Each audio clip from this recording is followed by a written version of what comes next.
What up mga utol, mga tropa, mga ka-exotic.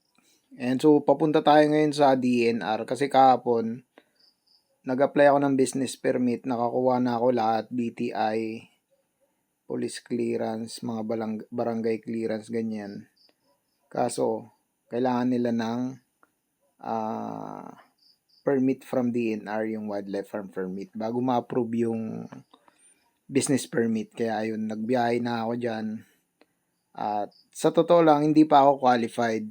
Pero try natin makiusap sa mga taga-DNR kung pwede na ba tayo mag-apply. Kasi kailangan ko na kasi talaga. Kailangan ko na magbenta kasi wala tayong magagamit sa operation natin kung hindi tayo makakapagbenta ng mga ball python natin. Yung mga papisa natin mismo. Kasi kulang yung kinikita ko sa pagre-reseller ko sa mga farm. Kasi maliit lang yung patong ko. So, kulang pa yun sa pang-araw-araw na gastusin ko. Pero kung makakapagbenta ako ng sarili kong breed na ball python, medyo okay na siguro. Kumbaga, magkakaroon tayo ng extra para makapag-invest sa ibang morph o sa mga high mutation. Or syempre, kailangan natin kasi magdagdag or mag-improve ng stocks natin lagi. Hindi pwedeng yun lang yun. Kasi, pag yun lang nang yun, syempre, mauunahan tayo ng mga ibang breeder. Hindi naman sa nakikipagpaligsahan, pero syempre, gusto din natin medyo makapag-shortcut tayo. So, hindi naman natin hinahabol yung pera. Syempre, may mga project kasi tayong hinahabol na kailangan natin magawa. Pero, kung hindi tayo makakapag-upgrade ng mga morph, let's say makapag-import or makabili sa mga big time na breeder, syempre sobrang bagal. Alam niyo naman, bago ma-breed ang isang female is umaabot ng 2 to 3 years. So, kailangan talaga nating magkaroon ng permit to sell. Pero may nakapagkwento naman sa akin, isang breeder, tapos wildlife farm permit holder na din siya, na hindi naman daw kailangan ng maraming alaga para makapag-apply ng farm permit. So, kahit konti lang yung alaga mo, pwede ka pa rin mag-apply ng wildlife. Gandang araw po. Sa DNR po, sa wildlife. Dito po ba yun?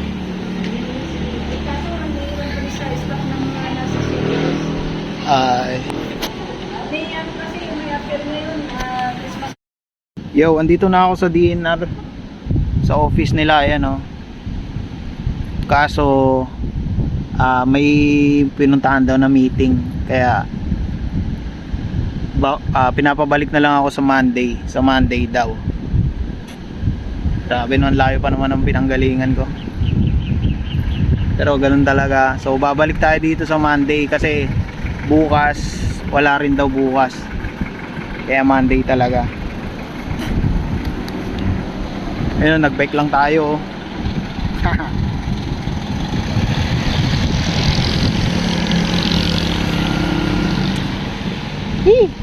Sayang.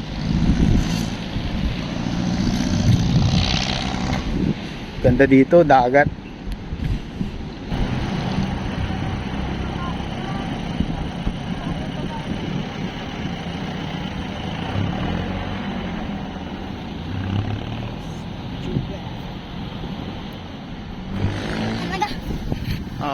Anong talent nyo?